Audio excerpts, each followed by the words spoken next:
माझ्या प्रिय मित्रांनो, कॅन्सरचं प्रमाण फार वाढलेलं आहे. वर्ल्ड हेल्थ ऑर्गनायझेशननी सांगितलेले आहे की दर 10 माणसांमध्ये 4 माणसं कॅन्सर पीडित असतात. आपल्या जगायचे सुंदर आयुष्य जगायचं ह्या आजारपणात खंगत कुटुंबाला त्रास देत कुटुंबाचे पैसे घालवायचे नाहीत आपल्याला.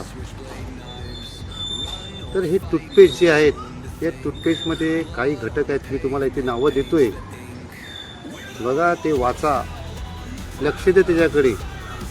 आणि ह्या टूथपेस्ट तुम्हाला लावायचे नाहीत. या टूथपेस्टमुळे तुम्ही कॅन्सरच्या एकदम जवळ पोचतात. काही टूथपेस्ट आहेत त्याच्यामध्ये अशी रसायनं मिसळलेली आहेत की कॅन्सर बरोबरच तुमच्या त्वचा, तोंडातली जे भाग आहे आतला, हा सुद्धा खराब होतोय. कॅन्सरचं जवळ जाण्यापेक्षा ते टाळलेलं बरं. तर जास्तीत जास्त टाळण्याचा प्रयत्न करा.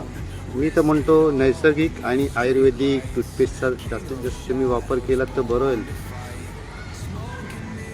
कारण का एकदा काही बिमारी लागली की मानसिकता खराब होते ना माणसांची. आणि मानसिकता खराब झाली की तुम्हाला माहीत आहे काय होतं, पैसे तर जातातच.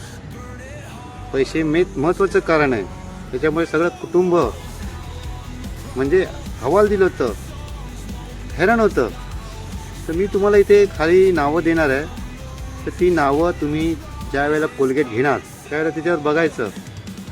तर बाबा हे हार्मकारक नसेल तर तिथे फ्री म्हणून असेल किंवा नो असेल, तर ते पण तुम्हाला मी टाईप करून देतो खाली. बघा, जास्तीत जास्त फॉरवर्ड करा लोकांना. कॅन्सर हा जीवघेणा आजार आहे. त्याच्याशी खेळ पण नको आणि जवळ पण नको. बऱ्याच जणांना कसं असतं माहिती आहे ना, लावणार आणि खूप वेळ ते तोंडामध्ये ठेवून देतात.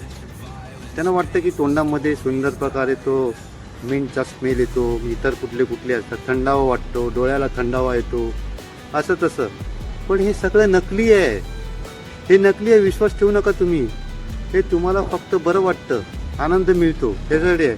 आनंदाच्या गोष्टी शरीराला आवडत नाहीत, हे मी यापूर्वी सुद्धा बोललेलं आहे. शरीराला जे आवडतं ना ते जिभेला आवडत नाही, हे पण मी बोललो होतो. ठीक आहे, हरकत नाही. जास्तीत जास्त तुम्ही नैसर्गिक आणि आयुर्वेदिक कोलगेट टूथपेस्ट त्यांचा वापर करा आणि स्वस्थ जीवन जगा. एवढंच मी तुम्हाला यायचं सांगतो. Thank you very much. थँक्यू.